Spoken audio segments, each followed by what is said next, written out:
আজকে বানিয়ে ফেলেছি মৌরলা মাছের ঝাল চচ্চড়ি বা ছোট মাছের চচ্চড়ি বলতে পারেন। এটা কিন্তু খেতে অসাধারণ হয়। এর জন্য প্রথমেই সর্ষের তেল গরম করে তাতে ফোড়ন হিসেবে দিয়ে দিতে হবে কালো জিরে।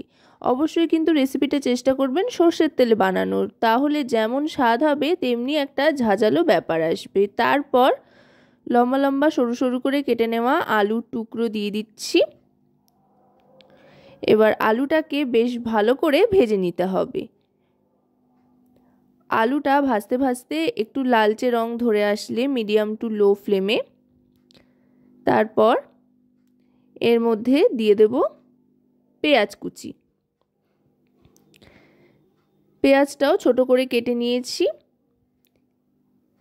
পেঁয়াজটাও দিয়ে দিচ্ছি। এখানে দুটো বড় সাইজের আলু কেটে নিয়েছি সরু সরু করে, আর একটা বড় সাইজের পেঁয়াজ কেটে নিয়েছি কুচি কুচি করে। এবার আলু আর পেঁয়াজটাকে বেশ ভালো করে ভেজে নেব, আর দুটো চেরা কাঁচা লঙ্কাও দিয়ে দিয়েছি। এবার দিয়ে দিচ্ছি হলুদ গুঁড়ো 1 টিস্পুন পরিমাণে। এবার দিয়ে দিচ্ছি রোস্টেড ধনে আর জিরে গুঁড়ো, এটাও 1 টিস্পুন পরিমাণে দিয়ে দিলাম। এবার দিয়ে দিচ্ছি এতে কাশ্মীরি রেড চিলি পাউডার, এতে খুব সুন্দর একটা রং আসবে, খুব একটা বেশি ঝাল হবে না। আর দিয়ে দিচ্ছি পরিমাণ মতো লবণ। এবার সমস্তটা ভালো করে একবার মিশিয়ে নিয়ে আরও খানিকক্ষণ ভালো করে আলু পেঁয়াজটাকে কিন্তু ভেজে নিতে হবে। দেখুন আলুটা কিন্তু অনেকটাই নরম হয়ে এসছে, ভেঙে ভেঙে যাচ্ছে যেহেতু। এবার দিয়ে দিচ্ছি আলুর মতো একই রকমভাবে কেটে রাখা বেগুনের টুকরোগুলো। এই রেসিপিটায় কিন্তু বেগুনের টুকরোগুলো একটু পাতলা পাতলা করেই কেটে নেবেন, তাহলে দেখবেন খুব সুন্দর একটা ফ্লেভার আসছে। আর বেশ খানিকটা চেরা কাঁচা লঙ্কা দিয়ে দিলাম, আর দিয়ে দিচ্ছি টমেটোর টুকরো। সমস্ত সবজিগুলোই কিন্তু খুব পাতলা পাতলা আর সরু সরু করে কাটবেন এই রেসিপিটার জন্য, তাহলে দেখবেন সমস্ত রেসিপির ফ্লেভারও আসবে আর খেতেও খুব সুন্দর লাগবে। এবার দিয়ে দিলাম মাছ, মৌরলা মাছটা।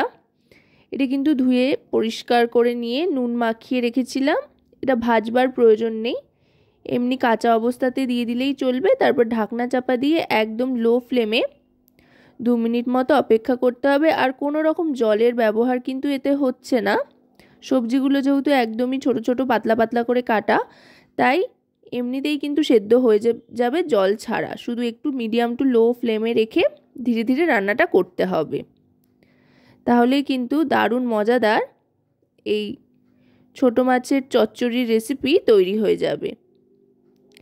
এবার মাছের সাথে ভালো করে সমস্ত সবজিগুলোকে মিশিয়ে নিয়ে দিয়ে দিচ্ছি বেশ খানিকটা ধনেপাতা কুচি। যেহেতু শীতকাল তাই ধনেপাতার কুচিটা দিলাম। ধনেপাতার কুচি হাতের কাছে না থাকলে আপনারা ধনেপাতার কুচি ছাড়াও কিন্তু এই রেসিপিটা বানাতে পারবেন, আর থাকলে তো কোনো কথাই নেই, দারুণ একটা ফ্লেভার আসে। এবার ভালো করে সমস্তটা মিশিয়ে নিয়ে গ্যাসের ফ্লেমটা অফ করে দেব।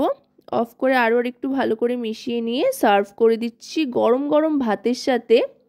এই রেসিপিটা কিন্তু দুর্দান্ত লাগে, আর কোনো কিছুরই প্রয়োজন হয় না যদি এই ছোট মাছের চচ্চড়ি বা মৌরলা মাছের ঝাল চচ্চড়ি থাকে। তো আজকের রেসিপিটি কেমন লাগলো অবশ্যই কিন্তু জানাবেন। ভালো লাগলে রান্নাবাটি চ্যানেলটিকে লাইক শেয়ার সাবস্ক্রাইব করতে ভুলবেন না যেন। ধন্যবাদ।